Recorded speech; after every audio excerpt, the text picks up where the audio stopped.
Merci à tous. Donc, on va reprendre cet après-midi. Donc, je vais laisser la parole à Julie Mullet qui va nous présenter une des recherches qu'elle a conduites dans le cadre du projet l'ETACOP et qui concerne en particulier l'évolution des perceptions d'étudiants, vous verrez, de licence 3, des perceptions relatives aux tablettes et à l'acceptabilité des tablettes. Je te laisse la parole. Merci. Alors, bonjour à ceux que je n'ai pas encore vus. Je vais donc vous présenter, comme vient de le dire Franck, une étude qui s'intéresse à l'évolution des perceptions d'étudiants à l'égard des tablettes tactiles. Donc, c'est une étude qui a été menée en contexte universitaire grâce à notamment de nombreux enseignants qui sont là aujourd'hui. Alors, des éléments ont déjà été dits ce matin. Je vais passer un peu rapidement sur certains. On a notamment évoqué le fait que parmi les outils numériques qui existent, l'usage des tablettes tactiles est largement encouragé par les politiques éducatives puisque les tablettes présentent de nombreux avantages physiques et techniques, leur mobilité, la petite taille, la facilité d'utilisation. Et pourtant, quand on regarde les résultats des recherches scientifiques, leur plus-value est parfois plus incertaine. Concernant les effets sur les apprentissages, eh bien, les résultats sont peu clairs finalement, puisque des études montrent qu'on peut bien apprendre avec des tablettes tactiles.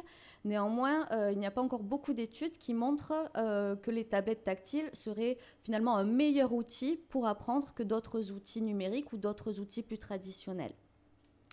On entend aussi parfois que l'usage des tablettes apporterait un regain de motivation pour les élèves et pour les étudiants, avec un peu l'idée que finalement le simple fait de leur mettre un outil attractif entre les mains favoriserait leur engagement dans les apprentissages, voire leur confiance en leur capacité d'apprentissage.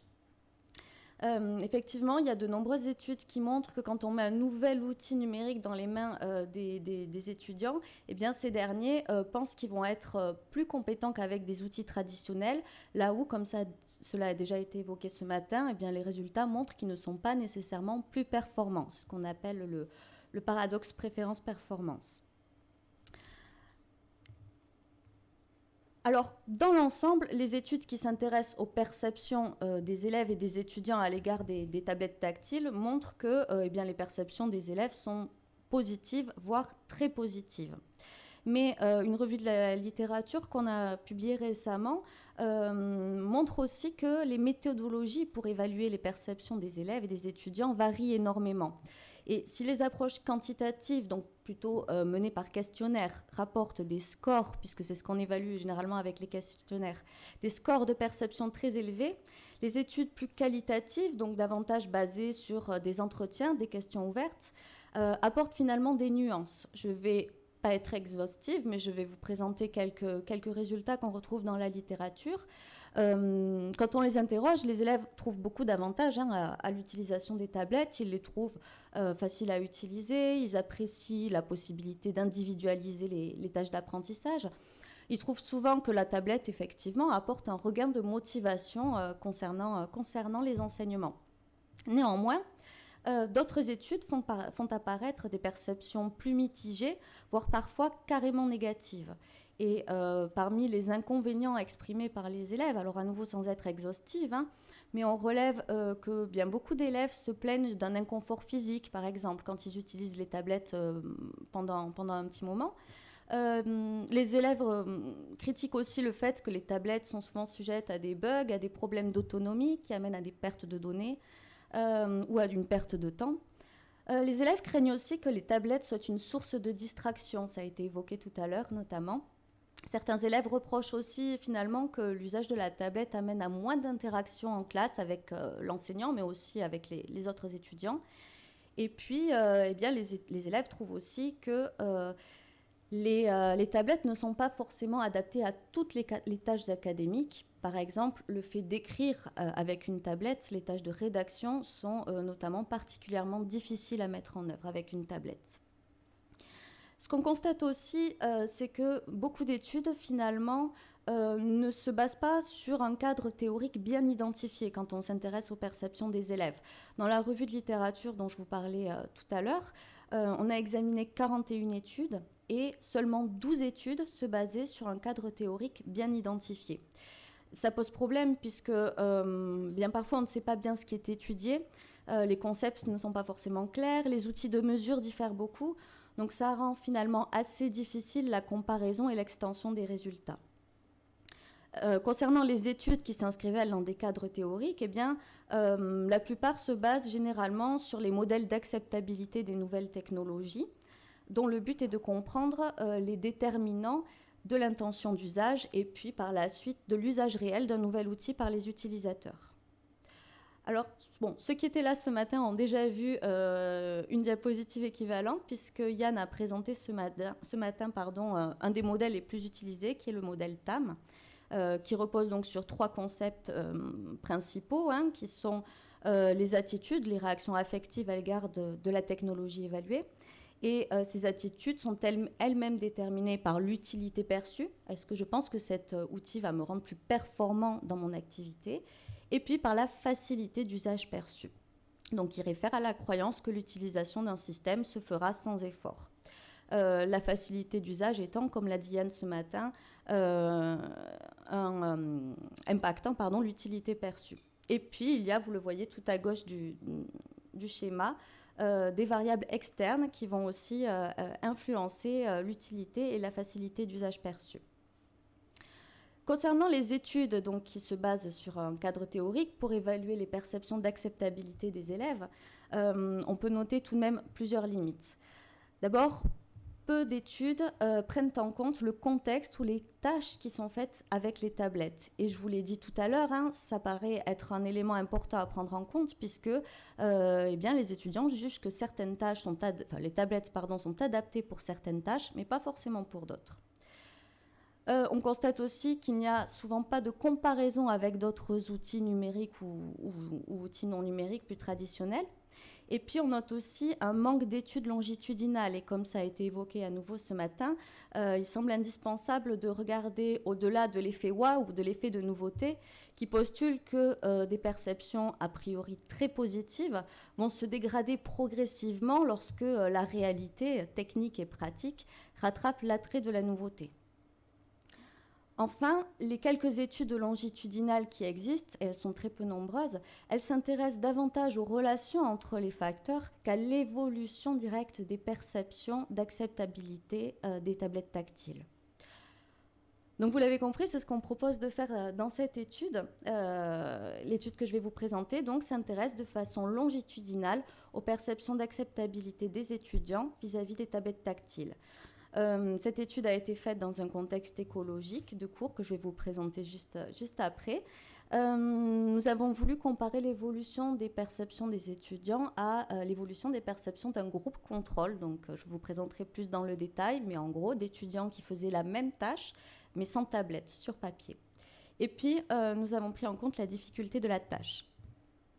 Très généralement, je rentrerai dans le détail juste après, on s'attendait à ce que les perceptions des étudiants qui utilisaient les tablettes tactiles évoluent et on s'attendait à ce que les perceptions des étudiants qui utilisaient le papier aient finalement des perceptions qui restent relativement stables tout au long de l'année, du semestre.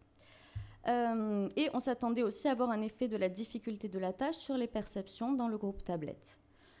Alors, on ne s'attendait pas forcément au même sens d'évolution, je m'explique. D'après la littérature, certains paramètres, certaines variables, telles que la facilité d'utilisation ou le sentiment de compétence, est-ce que je me sens compétent pour utiliser une tablette, a priori, ces perceptions-là devraient évoluer positivement au fur et à mesure que les étudiants gagnent en expérience vis-à-vis de la technologie.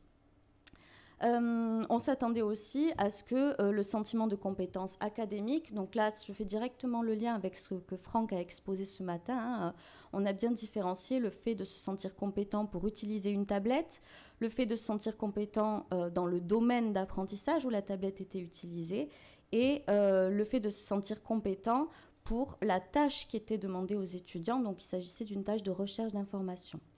Donc on s'attendait qu'avec la tablette, finalement, en se basant un peu sur l'idée que les étudiants se sentent plus performants avec un outil nouveau, on s'attendait à ce que ces perceptions s'améliorent.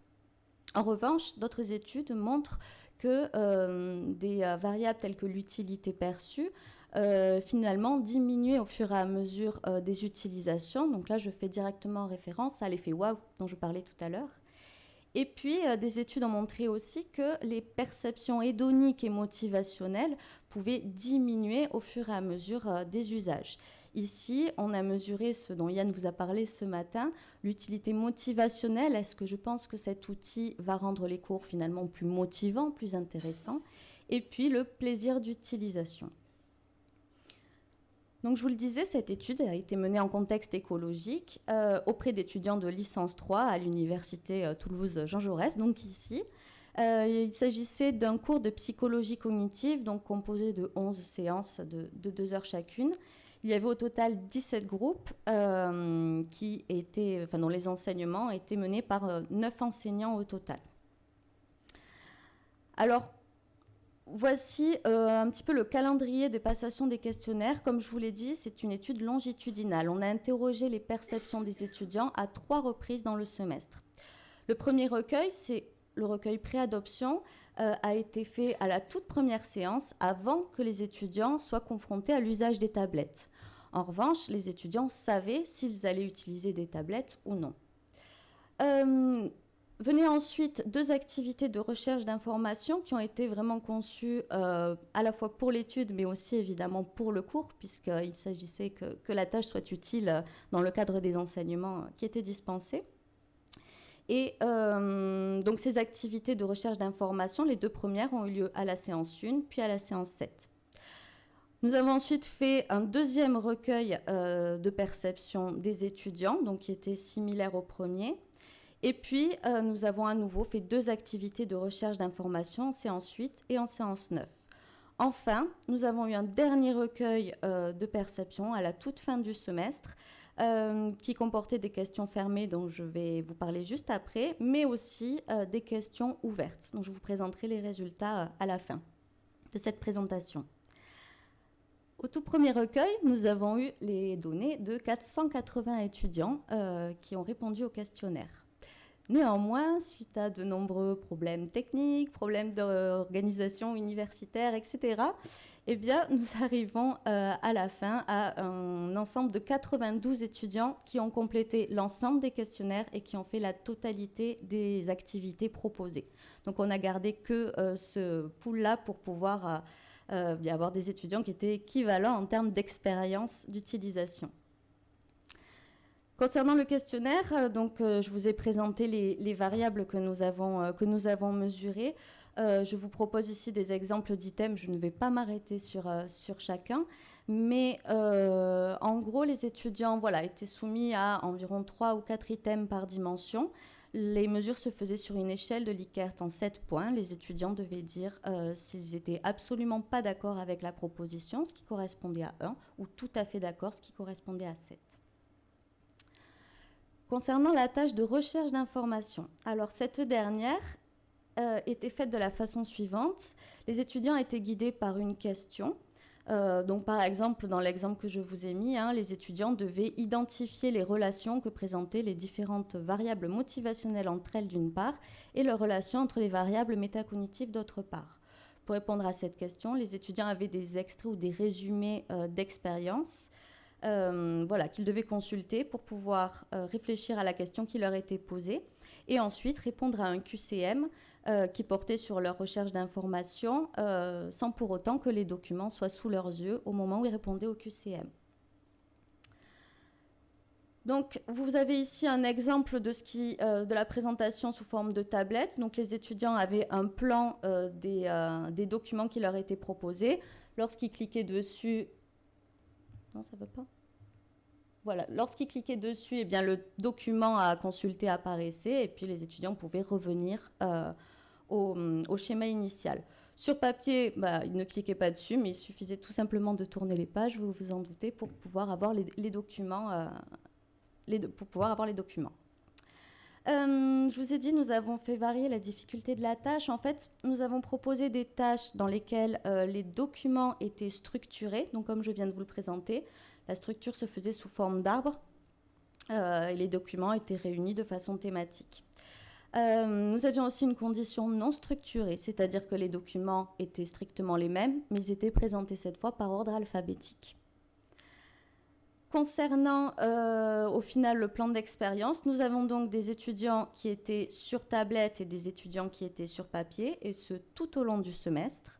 Les étudiants ont fait les mêmes activités. On a contrebalancé, c'est-à-dire qu'un groupe d'étudiants avait d'abord l'activité 1 et 2 qui était présentée de façon structurée, puis l'activité 3 et 4 qui était non structurée, tandis que le deuxième groupe avait exactement l'inverse, activité 1 et 2 non structurées et activité 3 et 4 structurées.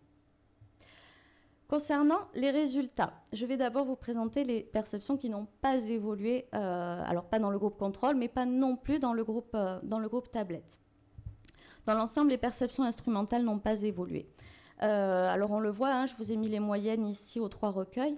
La facilité perçue était relativement élevée, puisque je vous rappelle, c'était des échelles de Likert en 7 points. On est en gros autour de 4,89, 4,90. Donc c'était plutôt... les étudiants ont trouvé que les tablettes étaient faciles à utiliser. Ils les ont trouvées aussi utiles, mais là, vous voyez que les résultats sont plus mitigés. On est autour de 3,5 sur 7. Les perceptions de soi n'ont pas évolué tout au long de l'année à nouveau dans aucun des groupes, qu'il s'agisse du sentiment de compétence lié à l'utilisation de la tablette, du sentiment de compétence lié à la tâche de recherche d'information ou du sentiment de compétence lié à la matière.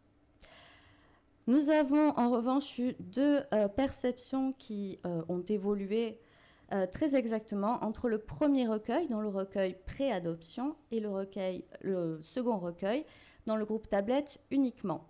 Donc vous le voyez sur le graphique. L'utilité motivationnelle a chuté entre le premier recueil et le deuxième recueil dans le groupe tablette. Alors pardon, je n'ai pas bien représenté la différence, puisqu'il y en a bien une différence significative ici. On a aussi une différence significative. Oui, vous voyez, pardon, je contrôlais que vous voyez bien ma souris. On a une différence significative aussi entre le groupe tablette et le groupe papier. Le plaisir perçu suit le même pattern, c'est-à-dire qu'on a un plaisir perçu qui est très élevé avant que les étudiants utilisent les tablettes, et puis celui-ci diminue après les premiers usages, et puis finalement reste stable. Autrement dit, pour ces 2 variables, nous avons un effet d'annonce, c'est-à-dire que ces perceptions étaient particulièrement élevées quand les étudiants savaient qu'ils allaient utiliser les tablettes, et puis finalement ces perceptions sont redevenues au même niveau que celles du groupe contrôle par la suite. Nous n'avions pas d'effet de l'ordre de structuration des exercices sur l'évolution des perceptions des étudiants. Je ne reviendrai pas sur ce résultat par la suite. Je peux vous dire que j'imagine que la raison est que quand on a regardé les traces d'activité des étudiants, on a constaté qu'en fait, ils avaient quasiment tous utilisé la même stratégie de lecture, c'est-à-dire qu'ils ont suivi les documents dans l'ordre qui leur était présenté, que la présentation se structurait ou par ordre alphabétique. Donc si je résume nos résultats, nous avons bien une diminution de l'utilité motivationnelle et du plaisir d'utilisation dans le groupe tablette uniquement, comme nous l'attendions. Les perceptions sont restées stables dans le groupe contrôle, mais nous n'avons pas d'amélioration de la facilité perçue ni des sentiments de compétence, et nous n'avons pas de détérioration de l'utilité perçue. Alors, avant de discuter un peu plus ces résultats, je vous propose de regarder ce qu'ont répondu les étudiants aux questions ouvertes que nous avons posées dans le tout dernier recueil.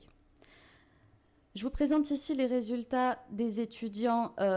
Donc en gris foncé, vous avez les étudiants du groupe tablette, et en clair, vous avez les réponses des étudiants qui utilisaient le papier. Je ne vais pas évidemment tout commenter, surtout qu'il ne me reste que 2 minutes.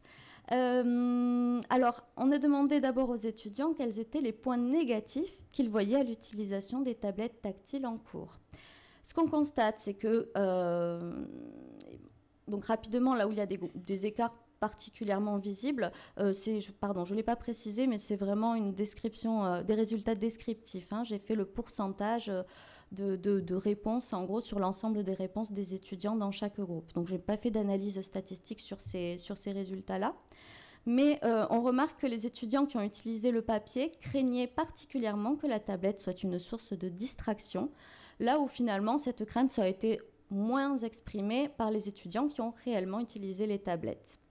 On voit aussi que ces étudiants craignaient aussi davantage le fait qu'il soit nécessaire d'avoir des compétences particulières pour utiliser la tablette. Si on regarde cette fois les craintes les plus exprimées par les étudiants qui utilisaient les tablettes, on voit qu'on retrouve la question, le problème des bugs et des problèmes réseau qui effectivement ont été rencontrés. On voit qu'ils se sont aussi basés sur leur expérience d'utilisation. Donc certains ont critiqué finalement la tâche de consultation qu'ils ont dû faire. Bon, voilà, je ne vais pas commenter le reste. Je voudrais juste vous dire un petit mot aussi sur les résultats relatifs aux points positifs constatés par les étudiants. Les étudiants qui ont utilisé le papier attendaient particulièrement que la tablette soit un outil motivant pour les apprentissages. Mais ils sont aussi nombreux à avoir dit qu'ils ne voyaient aucun avantage à l'utilisation de la tablette. Concernant ceux qui ont vraiment utilisé la tablette, on voit à nouveau qu'ils ont commenté l'expérience qu'ils avaient eue de consultation. Et ils ont mis en avant aussi la question de l'écologie. Et puis, peut-être plus intéressant, je reviendrai rapidement dessus, ils ont mis en avant le fait que la tablette était facile à utiliser, petite, plutôt pratique en général. Donc, je vais conclure rapidement. Donc, les perceptions instrumentales de la tablette sont restées très positives tout au long de l'année. Et on voit effectivement dans les questions ouvertes que les étudiants du groupe tablette ont trouvé l'outil facile à utiliser et qu'ils ont exprimé que l'outil était dans l'ensemble plutôt adapté à une tâche de consultation de documents.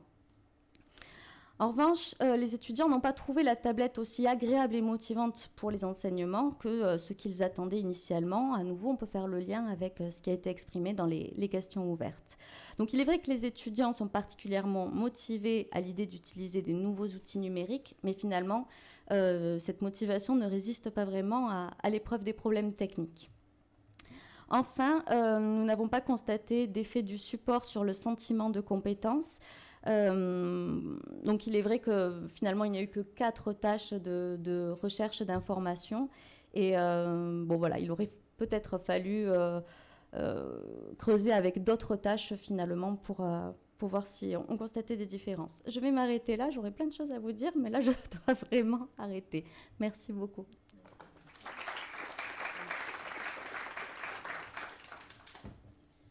Alors, des questions ?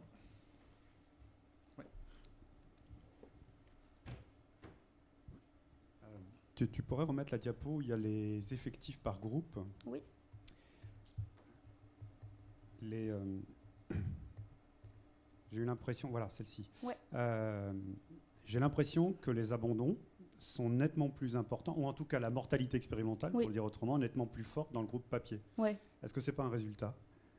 Alors, je ne suis pas convaincue. En fait, il y avait vraiment eu des soucis. Bon, c'était une étude écologique. On a rencontré de nombreux problèmes cette année à l'université sur notamment des problèmes de transport, de grève, etc. Et il se trouve que ces problèmes ont eu lieu les jours où il y avait davantage de groupes papier qui étaient présents, puisqu'en gros, les cours avaient lieu sur 2 jours. D'accord. Et à conditions égales, tu as regardé s'il n'y avait pas un effet sur la persévérance dans le cours, l'absentéisme, etc. Non, je n'ai pas regardé ça. En fait, les données étaient anonymes. Donc, je ne peux pas faire le lien avec notamment la présence dans les cours. C'est des choses que je peux pas regarder. Ah oui, mais autant d'une session à l'autre, tu dois avoir un identifiant étudiant qui te permet éventuellement de voir quand ils ont arrêté de venir. Oui, effectivement, oui, comme ça, je dois pouvoir. Parce que c'est peut-être aussi un résultat en termes d'engagement dans la tâche. Quoi. Oui. Bon, et puis pour les grèves et les mouvements, je comprends, je suis de Rennes 2. Hein, donc, oui, c'est ça. Non, on a vraiment eu beaucoup de soucis, oui, avec ça. D'autres questions ?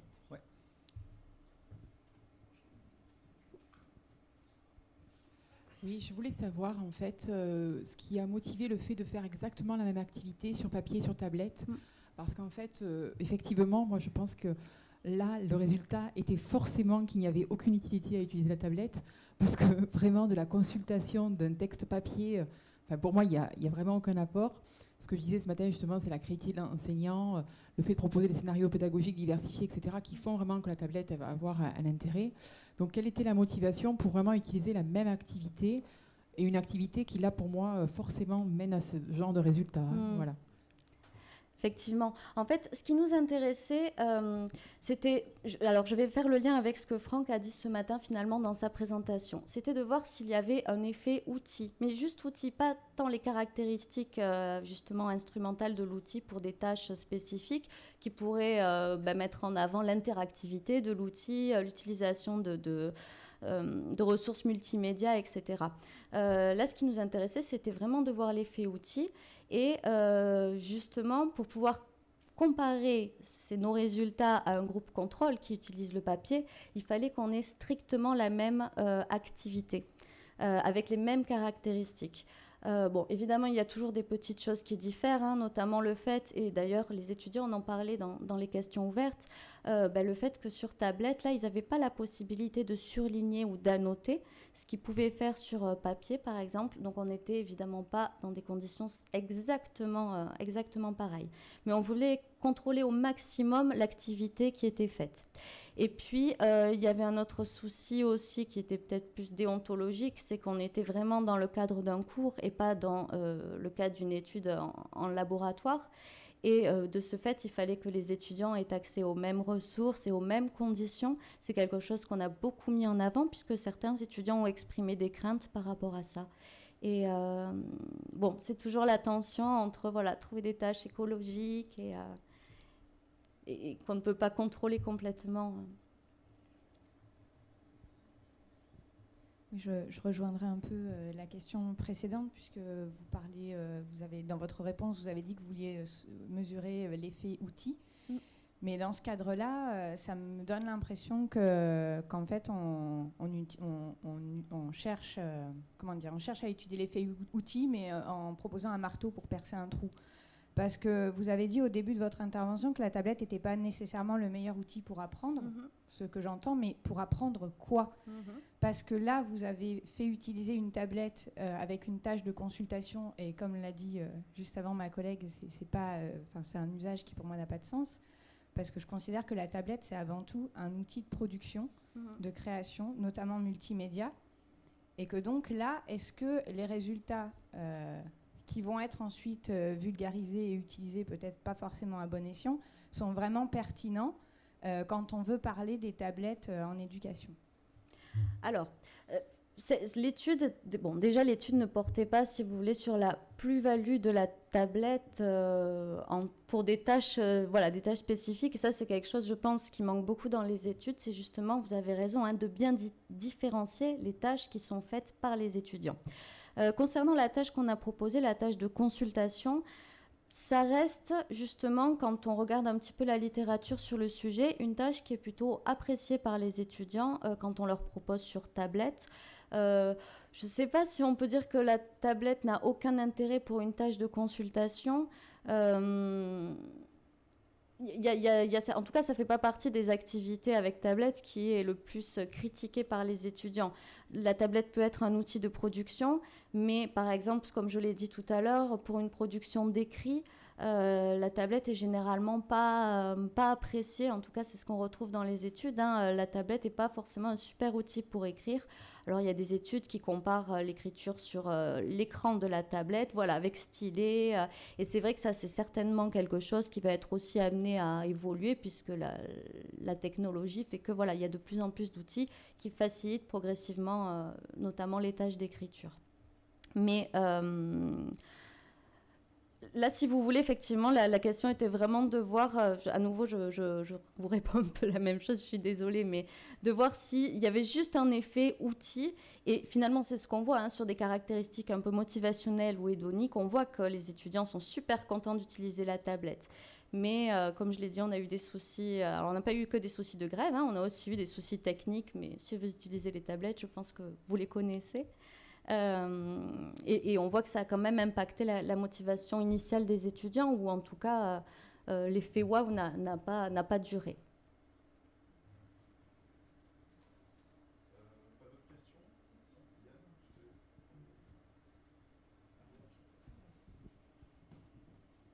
Merci.